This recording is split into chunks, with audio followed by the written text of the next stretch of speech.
30년째 재건축 추진 중인 음마아파트, 최근에 정비계획안 변경이 승인되면서 드디어 진행되냐라는 말이 나오고 있죠. 자, 이번에는 이 음마아파트가 잘 진행이 될 수 있을까? 이 부분에 대해서 한번 말씀드려 볼게요. 네, 음마아파트 개요입니다. 강남구 대치동에 있고요. 현재 규모는 4,424세대, 최고 높이는 14층 규모입니다. 자, 이렇게 완전 성냥갑처럼 빽빽하게 들어서 있죠. 1979년도에 준공이 되어서 현재 47년 차에 접어들고 있습니다. 자, 여기가 최근에 정비계획안이 통과가 되었는데요. 음마아파트 재건축 49층에 5,893세대 단지로 재탄생된다라는 내용입니다. 겉만 보기에는 층수도 굉장히 높고 세대수도 6,000세대에 육박하는 초대형 규모인데요. 자, 그래서 이제는 잘 진행이 될까라고 많은 의견들이 나오고 있는데, 사실 실상을 보면은 정말 큰 리스크가 두 가지 있습니다. 이 부분 한번 잘 짚어보겠습니다. 음마아파트 재건축 계획안입니다. 기존 세대수는 4,424가구에서 5,893가구로 약 한 1,400가구 정도 증가되고요. 층수는 14층에서 49층으로 상당히 높게 올라갑니다. 자, 그런데 문제는 이 다음에는 공공기여 부분입니다. 여기서 이제 첫 번째 리스크가 나오게 되는데, 자, 공공기여 내역 한번 보실게요. 공공주택이 무려 1,090세대 들어갑니다. 임대가 908세대고요. 공공분양이 182세대입니다. 자, 전체 세대수 대비해서 1,090세대가 공공주택이라고 하면은 전체의 약 한 20%가 공공주택으로 빠진다라는 거죠. 그 다음으로는 400세대 규모의 공공주차장 신설, 또 저류조, 그리고 개방형 도서관, 그리고 단지를 가로지르는 공공보행로까지 신설이 됩니다. 최근 정비사업 추세를 보면은 당연히 여러 가지 인센티브를 받기 위해서는 공공기여를 할 수밖에 없는 상황이고, 음마아파트의 경우에는 일단 층수를 높이기 위해서 이런 공공기여를 받아들이는 분위기이긴 합니다. 자, 그렇다 하더라도 이 공공기여에 대한 부분이 상당히 많죠. 좀 더 디테일하게 정리를 한 겁니다. 총 만들어지는 재건축 후의 가구 수가 5,893가구, 그 중에서 1,090가구가 무려 이제 공공주택으로 빠집니다.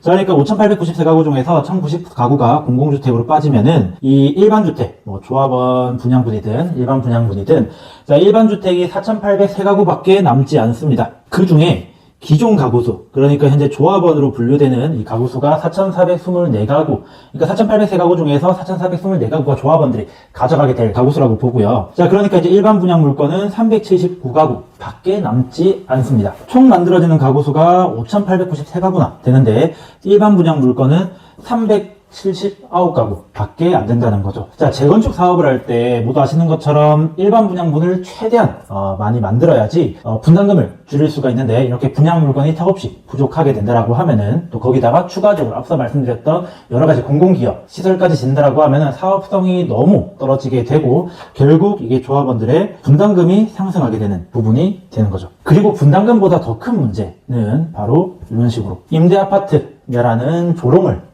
받는 거죠. 강남, 그중에 대치동의 상징이라고 불리는 이 엄청난 프라이드를 가지고 있는 여기 음마아파트인데, 임대아파트냐라는 조롱을 받는다라고 하면은 주민들 입장에서는 상당히 불쾌한 감정을 가지실 분들 많을 겁니다. 그리고 또 한 가지 중요한 문제가 있습니다. 바로 이제 상가 문제인데요. 재건축 사업에 항상 부딪히는 게 단지 내 상가랑의 갈등이죠. 자, 음마아파트도 당연히 아파트 소유주랑 상가 소유주랑 갈등이 굉장히 심했고, 가장 큰 문제는 바로 상가 소유주도 아파트 입주권을 받을 수 있냐 마냐라는 부분입니다. 자세한 내용을 하면 너무 길어지니까, 어쨌든 결론적으로 2023년도에 아파트와 상가 간에 이런 합의를 이뤄냈는데, 이때 합의 조건이 1억 7,500만 원이 넘으면은 5구 타입 받을 수 있다라는 겁니다. 상가의 권리 가격이 1억 7,500만 원만 넘으면은 여러 가지 이제 산정 비율을 통해서 5구 타입 아파트를 받을 수 있도록 그렇게 이제 합의를 했는데, 자, 보면은 상가가 아무리 작아도 이 강남이라는 입지가 있기 때문에 웬만하면은 요금에 넘어가겠죠. 자, 그런데 음마아파트 상가 소유자는 지금 현재 알려진 바에 따르면은 423명이나 된다라고 합니다. 자, 그러니까 기존 가구 수가 4,424가구니까 만약에 모든 상가 소유주랑 모든 아파트 소유주가 아파트 분양을 신청하게 된다라고 하면은 최대 4,847명 이 분양 대상자가 된다라는 건데, 문제는 아까 총 가구 수에서 공공주택을 제외하면은 일반 주택이 4,803가구밖에 남지 않는다라고 말씀드렸죠. 이론상 모든 상가 소유주랑 모든 이제 아파트 소유주, 이제 조합원들이 아파트 분양 신청을 하게 된다라고 하면은 나눠줄 아파트 수가 부족한 그런 상황이 발생된다라는 거죠. 물론 뭐 이론상 이렇다라는 거고, 뭐 상가 소유주 중에서도 아파트 분양 안 받고 상가 받으시는 분들도 있고, 또 아파트 소유자들 중에서도 뭐 조합원 자격이 안 된다든지 뭐 여러 가지 케이스 때문에 조합원에게 줄 아파트가 부족한 상황이 발생되지는 않을 겁니다. 뭐 그럴 가능성이 높죠. 그치만은 요즘에 단지 내 상가의 인기가 굉장히 떨어지고 있고, 그러다 보니까 많은 수의 상가 소유자들이 아파트 분양을 신청할 가능성이 높습니다. 그렇게 되면은 사실상 일반 분양분이 거의 없는 1:1 재건축이 될 가능성이 높다라는 거죠. 자, 안 그래도 공공기여 때문에 분담금 상승이 우려가 되는데, 이 문제까지 겹쳐지게 되면은 제 아무리 아파트를 가지고 있는 이 자산가들이더라도 향후에 분담금 명세서를 받았을 때 어떻게 반응하게 될지는 상당히 미지수입니다.